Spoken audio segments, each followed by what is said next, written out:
सीमा से घोषित कर दिया है। और जैसा कि हम लोगों को पूर्व में ही इसके संकेत मिल चुके थे कि वो प्रत्याशी श्रीमती नीलम अभय मिश्रा हैं। ये पूर्व विधायक रह चुकी हैं सिमरिया से और एक अच्छी मिलनसार और संभ्रांत महिला की इनकी छवि है, अपने क्षेत्र में भी रही है और जहाँ जहाँ ये जाती हैं वहाँ रही है। कांग्रेस पार्टी को इस बात का हर्ष है कि हमारी पार्टी ने बहुत सोच समझ के एक बहुत अच्छे प्रत्याशी को चयनित किया है। आप जैसा कि जानते हैं कि आगामी समय में लोकतंत्र में 33% सीटें महिलाओं के लिए आरक्षित की जानी है धीरे धीरे शहने। इसी तारतम्य में कांग्रेस ने केंद्र में भी इस बार महिला सीट दी है, जो कि स्वागत योग्य है। इसके लिए हम अपने राष्ट्रीय नेतृत्व को, श्री मल्लिकार्जुन खड़गे जी को, राहुल गांधी जी को, प्रियंका गांधी जी को, श्रीमती सोनिया गांधी जी को, हमारे प्रदेश अध्यक्ष श्री जीतू पटवारी जी को इस बात के लिए हार्दिक आभार देते हैं कि उन्होंने हमारे बीच से महिला प्रत्याशी का चयन किया है। बिंदु में पहले भी महिला सांसद हो चुकी हैं और हमको पूरा विश्वास है कि इस बार कांग्रेस पार्टी की टिकट पे महिला सांसद कांग्रेस पार्टी से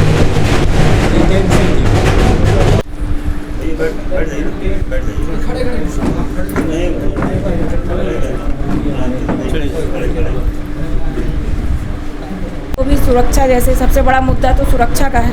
महिलाओं को सुरक्षा नहीं मिल रही है। आज हमारे देश में महिलाएं कहाँ सुरक्षित हैं, आप बताइए। जब से बीजेपी की सरकार है तो एक भी कानून ऐसा नहीं बना है कि जो सही दिशा में जाए। महिलाओं के साथ कितनी दुर्घटनाएं हो रही हैं, बीजेपी की सरकार कुछ नहीं कर रही। सब मौन धारण किए बैठे हुए हैं, क्योंकि जो बड़े बड़े क्रिमिनल हैं वो उनको संरक्षण प्राप्त है, बड़े बड़े नेताओं का, मंत्रियों का। तो सबसे पहले तो इस दिशा में कदम उठाना चाहिए कि महिलाओं की सुरक्षा सबसे पहले, इसके बाद आगे का जो भी है तो वो है। पार्टी की एकजुटता हमेशा सवालों की घेरी रही है। विधानसभा चुनाव में भी विधायक ने कहा था कि कांग्रेस पार्टी के कार्यकर्ता ही खिलाफ वोटिंग की अब ऐसा कुछ नहीं है। कांग्रेस पार्टी में अब सब एक हैं और पूरा संगठन एक होकर काम करेगा। हमारे माननीय जिला अध्यक्ष जी हैं राजेंद्र शर्मा जी, उनके नेतृत्व में हम सब काम करेंगे और उनका नेतृत्व तो बहुत अच्छा है, संगठन बहुत अच्छा है, मजबूत है। अगर सही दिशा में सबने बढ़िया काम किया तो ज़रूर जीत होगी और संगठन में ही शक्ति होती है, देखिए। तो इसलिए मुझे तो लगता है कि पूरा संगठन हमारे साथ में है, ऐसी कोई बात नहीं है। हाल ही में 400 लोगों ने कांग्रेस छोड़ के बीजेपी का दामन थामा जी। 400 लोगों ने कांग्रेस का साथ छोड़ के बीजेपी का दामन हो गया। वो तो बीजेपी को थोड़ा सा घबराहट है, उनको ये लगता है कि कांग्रेस की सरकार ना कहीं बन जाए। चलिए ठीक है, कांग्रेस की सरकार तो नहीं बनेगी, लेकिन ऐसा भी नहीं है कि सीटें नहीं आएंगी। बीजेपी को बहुत घमंड है कि हम 400 पार जाएंगे, तो ये तो उनका अपना वो है, उसमें हम लोग कुछ नहीं कह सकते। कांग्रेस से कई बड़े नेता अभी भी लाइन पे खड़े हुए हैं बीजेपी में जाने के। हो गया, वो सब उनकी सोच है। अब क्या है, चुनाव हो जाएगा उसके बाद वापस कांग्रेस में आ जाएंगे, तो कोई मतलब नहीं है इसका। कांग्रेस से प्रत्याशी रहते हुए आप स्वयं मानती हैं कि कांग्रेस की सरकार नहीं आएगी? नहीं, ऐसा मैं नहीं मानती हूँ। मैं ये कह रही हूँ कि जो 400 पार का नारा वो दे रहे हैं, तो हम अब ये तो हम नहीं कह सकते कि हम 400 पार चले जाएंगे। लेकिन नहीं, सरकार बनने की बात मैं इसलिए कर रही हूँ कि ईवीएम में जो खेल होता है तो वो सरकार अपनी बना लेते हैं। क्योंकि अभी आपने विधानसभा चुनाव में देखा भाई, यहाँ पे कांग्रेस की पूरी अच्छी खासी लहर थी, सब था, लोग बोलते भी थे और लोगों ने कहा भी है कि हमने वोट नहीं दिया है उसको, बीजेपी को, हमने कांग्रेस में वोट दिया, लेकिन हमारा वोट कहाँ चला गया। तो ईवीएम में खेल होता है, इसलिए मैं बोल रही हूँ कि वो सरकार बना लेंगे ईवीएम में खेल करके। लेकिन ऐसा नहीं कि कांग्रेस की सीट नहीं आएगी, कांग्रेस की सीट भी आएगी। जनता तो है ना, जनार्दन, जनता भगवान होती है और वो वोट तो दे रही है। और जनता बिल्कुल नहीं चाहती कि बीजेपी की सरकार बने, जनता बदलाव चाहती है, सीधी सी बात है।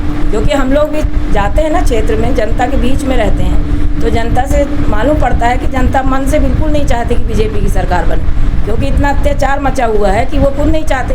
क्या किया बीजेपी ने, बताइए। आम जनता का क्या किया? किसान परेशान है, ओलादृष्टि अभी कितनी ज़्यादा हुई है, आप देखिए। किसानों को कहीं मुआवजा नहीं मिल रहा है, कुछ भी नहीं है, जो है सब खोखले झूठे वादे हैं। ना तो बहनों के लिए, जैसे अभी वोट ले लिए बहना योजना, अब आधे वोट उनके बहनाओं के वो काट दिया गया है नाम।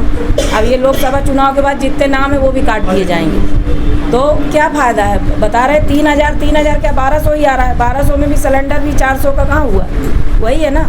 प्रधानमंत्री में किसको किसको घर बन गया है, आप लोग बता दीजिए। कई लोगों का नाम भी जुड़ा होगा उसमें, बहुत से लोगों का। तो अपनी जेब से पैसा दे के घर बनवाया कि नहीं, पूरी किस्त आई आज तक। विधानसभा के बाद लोकसभा का चुनावी सफर कैसा होगा? मैं तो मानती हूँ कि मुझे बस मेहनत करनी है और मेरा पूरा प्रयास रहेगा। अगर जनता का अच्छा समर्थन रहा तो हम जीतेंगे और लोकसभा सीट हमारी होगी, कांग्रेस पार्टी की होगी। जिले की 7 विधानसभा सीटें जहाँ पर बीजेपी का कब्जा है, वहाँ पर कैसी चुनौती होगी आपसे? चुनौती तो बहुत है बीजेपी के सामने हम लोगों को, क्योंकि अभी क्या है कि कांग्रेस का संघर्ष का दौर चल रहा है और बीजेपी जो है तो एक तरफा जैसे कि तानाशाही कह लीजिए वो चल रही है इस समय, तो उसके लिए हम लोगों को संघर्ष तो बहुत करना पड़ेगा, पर पूरा प्रयास। भारतीय जनता पार्टी से पार्टी के रगत से वाकिफ जी, तो फिर किस तरह से उनको चुनौती देंगे? अब चुनौती यही है कि जो भी होगा विकास सबसे बड़ा मुद्दा रहेगा कि विकास, रीवा ज़िले का विकास हो, क्योंकि अभी जो विकास हुआ है तो वो ज़मीनी स्तर पर नहीं हुआ है। ऊपर बड़े बड़े काम हुए हैं लेकिन ज़मीनी स्तर का विकास अभी नहीं हुआ है, तो वो विकास मुद्दा रहेगा, रोज़गार का मुद्दा रहेगा, शिक्षा स्वास्थ्य का मुद्दा रहेगा और जो भी योजनाएं हैं हमें जो भी सेंटर से मिलती हैं उसको मैं यहाँ लाने का प्रयास करूँगी। क्योंकि अभी जो आपके तत्कालीन सांसद जी थे उन्होंने कोई ऐसा प्रयास नहीं किया रीवा ज़िले के लिए कि कोई भी ऐसी बड़ी योजना लाए हों, कि हमारी युवाओं के लिए कोई योजना लाए हों, कि महिलाओं के लिए लाए हों।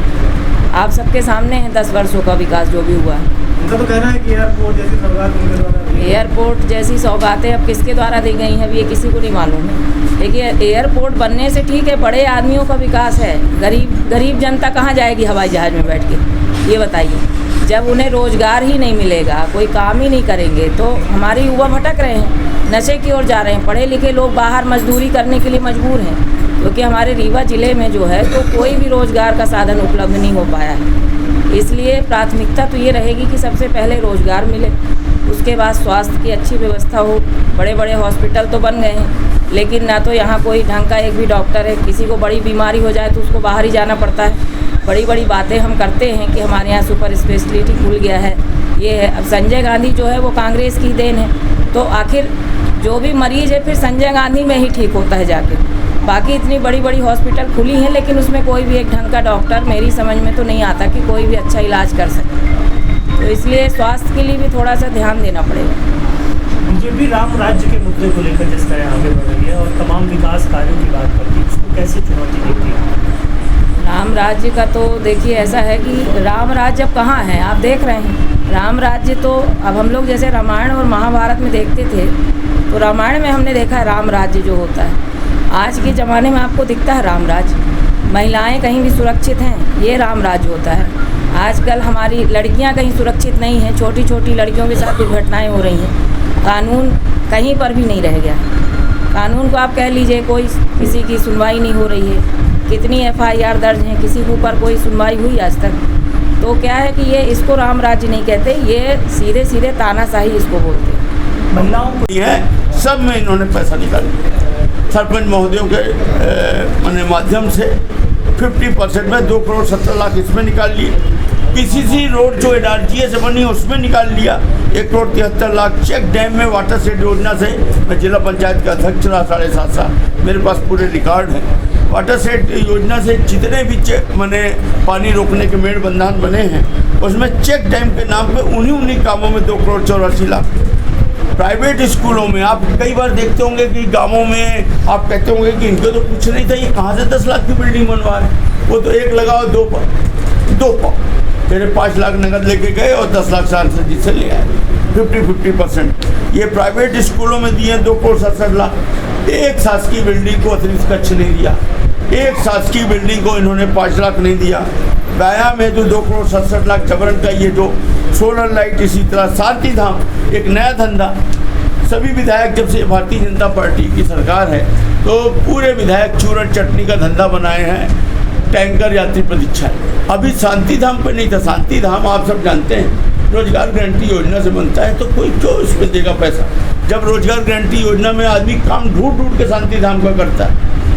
मैंने NRGA में उसमें इन्होंने दे रखा है 2 करोड़ 27 लाख पलटी, मतलब बना है रोजगार गारंटी, उससे पैसा निकाले। Precast cement bench 1 crore 81 lakh.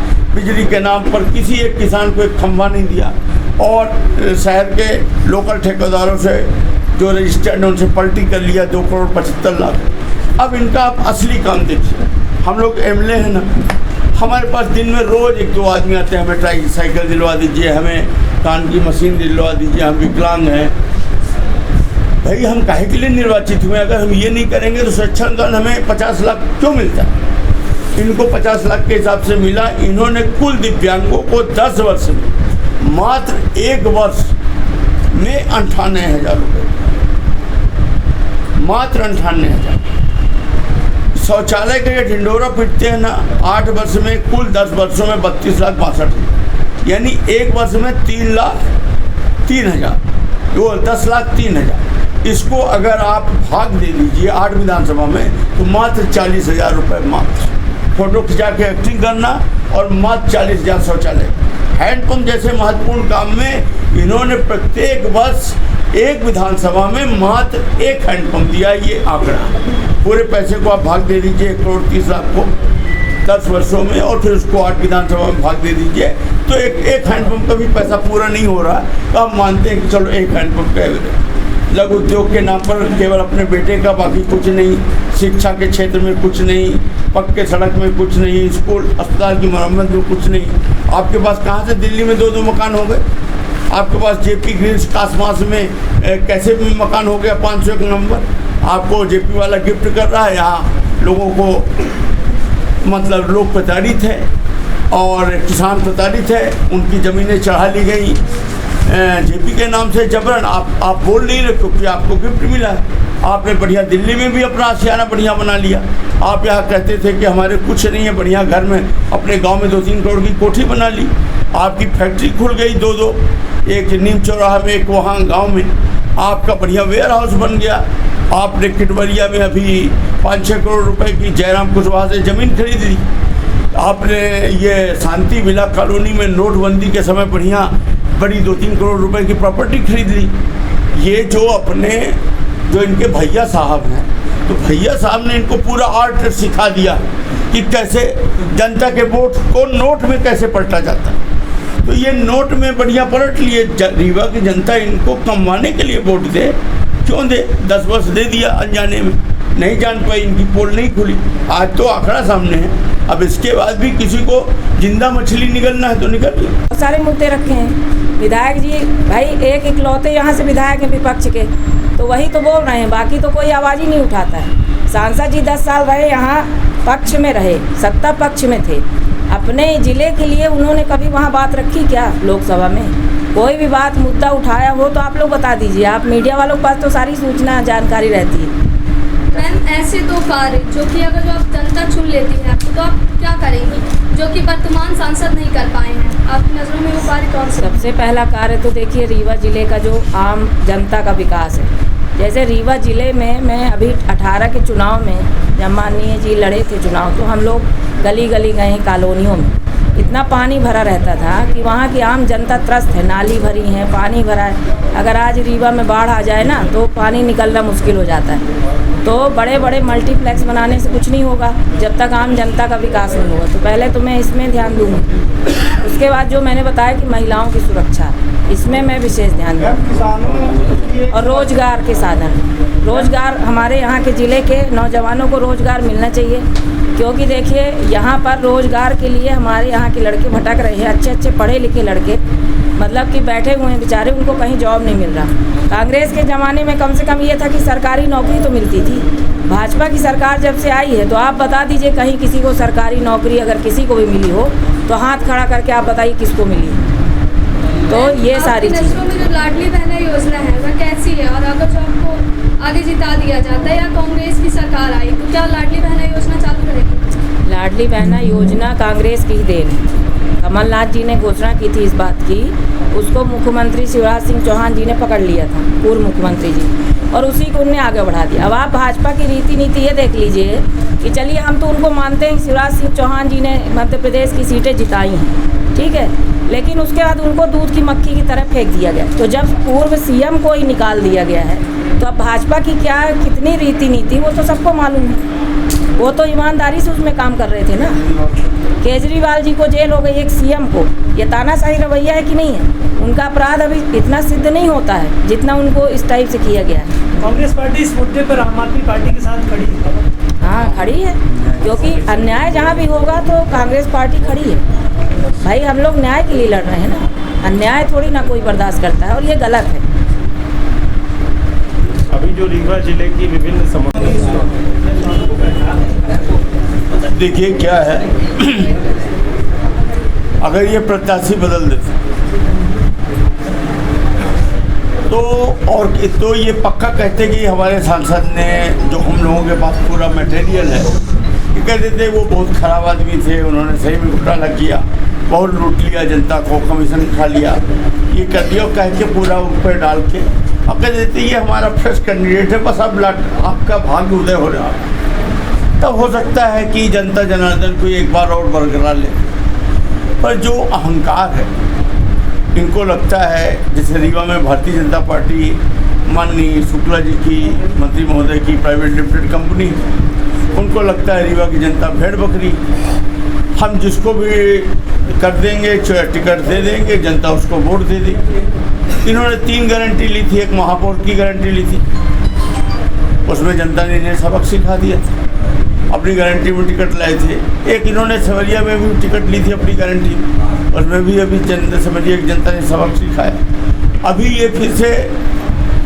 वही अपने जेबी व्यक्ति को, अपने रबर स्टैंप को टिकट गारंटी देकर दिला लाए हैं। इस बार ये चूक गए, इस बार ये घेरे में फंस गए, क्योंकि नया आदमी होता तब तो ये बचाव कर ले जाते, हमारे पास कुछ कहने को नहीं था। और माननीय सांसद जी जब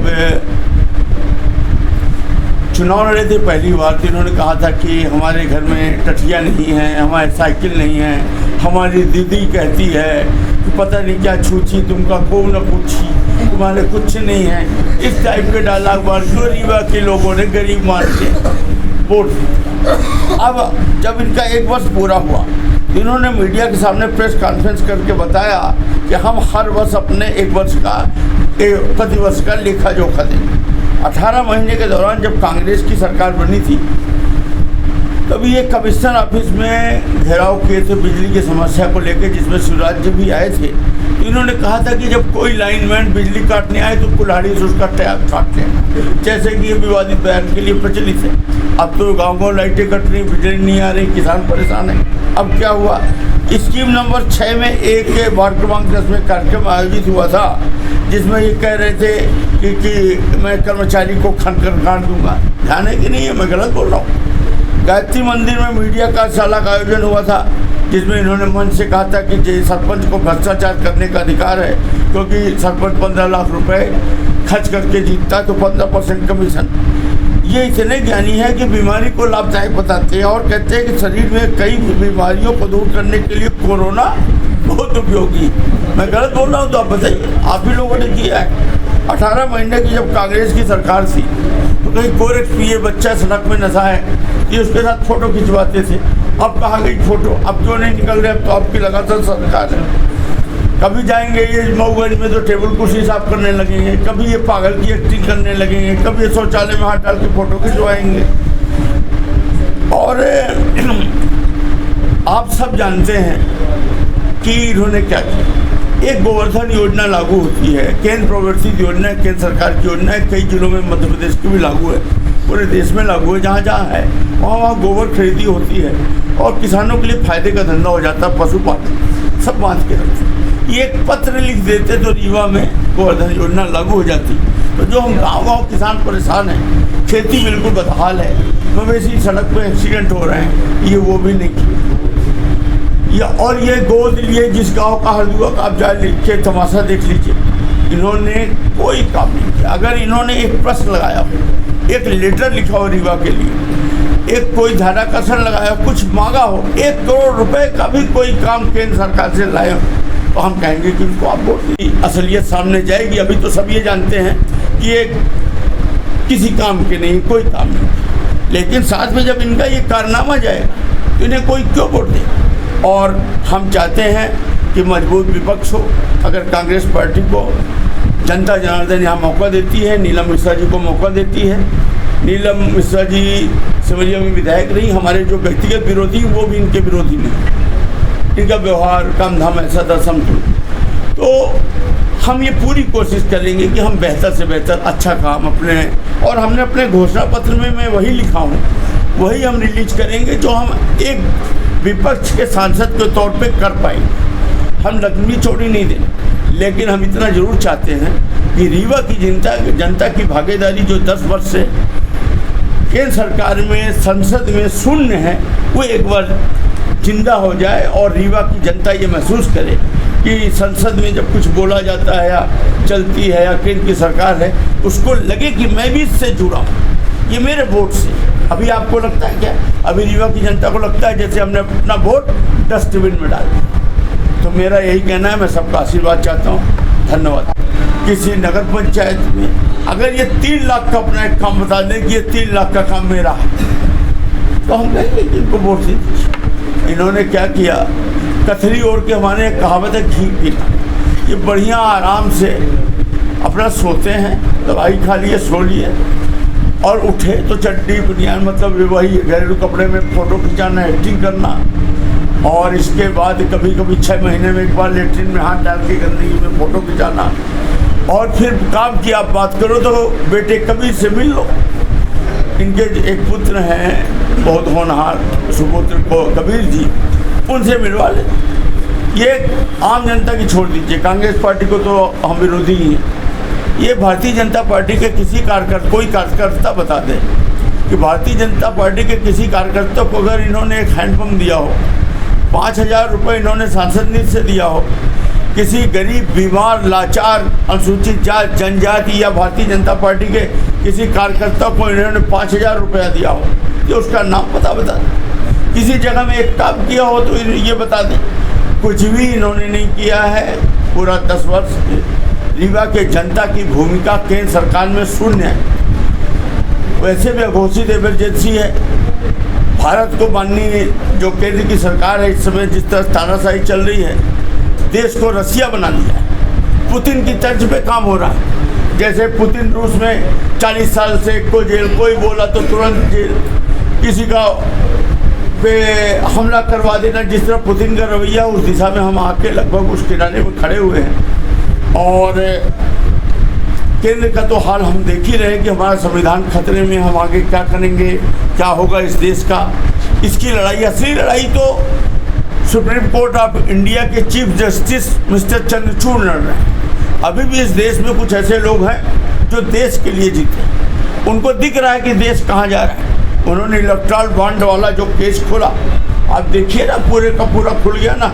जिन जिन लोगों पे इन्होंने ईडी का छापा डाला, उन्हीं लोगों से चंदा लेके आरोप पत्र में उनको मुक्त करा। ऊपर से जैसे आप दिल्ली का शराब कांड ले लीजिए, उसमें इन्होंने जबरन सिसोदिया को अंदर कर रखा है। आज तक चार्जशीट पेश नहीं कर पाए। कानून ऐसे बनाए कि अभी हम पूछताछ कर रहे हैं, जब तक पूछताछ नहीं होगी जमानत नहीं होगी। जो आदमी मुख्य मुजरिम पकड़ा गया था, उससे 80 करोड़ रुपए इनके निकले, उसमें भी इन्होंने चंदा लिया और उसके मुंह से जबरन ये बयान दिलवा दिया कि तेरे को सरकारी गवाह बना लेंगे, इनका नाम ले। सिसोदिया को अंदर कर दिया, अब केजरीवाल जी को अंदर कर दिया। अब आप देखिए कि चलते लोकसभा के चुनाव में इनका आप हौसला देखिए कि पब्लिक का इनको भय नहीं। ये इतना तानाशाही में उतारू हैं, ये 2 मुख्यमंत्री को इस चुनाव में कर रहे हैं, अंदर कर रहे हैं, तो ये जीतने के बाद क्या करें। हम आ जाते हैं रीवा में, तो एडमिशन इनके लिखने पर केंद्रीय विद्यालय में हो जाता है। 10 वर्षों में कम से 1 वर्ष, कम से कम 10 वर्षों में 100 बच्चों को करा सकते थे। किसी एक का ये पत्र बता दें कि हमने एक के लिए पत्र लिखा, बोलते हैं कि लेटर पैड भैया जी के घर में है, वहाँ चले। तो हमें रबर स्टाम्प नहीं चुनना ना। 5 साल जनता धोखा खा गई, 10 साल धोखा खा गई। हमारी केंद्र सरकार में हिस्सेदारी क्या है? हम क्यों रबर स्टाम्प को वोट? हम जीते जागते इंसान, हम जीते जागते आदमी को वोट देंगे। हमने आपको बताया ही कि इनका क्या रहा। 25 वर्ष से जो भारतीय जनता पार्टी का कार्यकर्ता, उसका क्या, जिसने अपना जीवन खपा दिया, उसका नंबर कब आएगा? ये कहेगी कार्यकर्ता आधारित पार्टी, जब एकदम प्राइवेट लिमिटेड कंपनी जैसे ही काम कर रही है, तो इससे अच्छे तो हमारी कांग्रेस पार्टी है। जहाँ हर कार्यकर्ता को मौका मिलता है। अब आप इनका ये देख लीजिए, सांसद ने दिए बहुत, कहते थे ना कि मैं बड़ा ईमानदार हूँ, पूरा का पूरा इतना पंच को अलग अलग बांट दिया गया। ये चार्ट है। इस चार्ट में वाटर टैंकर, यात्री प्रतीक्षालय, हैंडपंप, विद्युतीकरण, gravel road, PCC, check dam, इसमें ईयर वाइज पैसा है, हर साल अलग अलग की, इस साल इतना, इस साल इतना, इस साल इतना, टोटल इतना, इसका टोटल बना हुआ है। इसकी एक समरी भी नीचे लगी। स्वेच्छा अनुदान से 10 वर्ष में जो 50 लाख प्रतिवर्ष से 5 करोड़ मिला, उसका कोई पता नहीं। आजकल कियोस्क बैंक का एक धंधा चला है ना, कियोस्क बैंक वाले 1-2% कमीशन लेके पलटी कर देते हैं वोटर लिस्ट के नाम पे पैसा निकाल करके, क्योंकि उनके पास सबके खाते हैं, वो मोदी जी वाला वो सबके खाते हैं और आईडी है, तो उससे करिए। वाटर टैंकर में 11 करोड़ 95 लाख। नीम चौराहा में इनकी इंडस्ट्री है, रमाकांत जी जो पार्षद थे उनके साथ पार्टनरशिप में इनके बेटे की इंडस्ट्री है, खुद ही टैंकर बनाते हैं।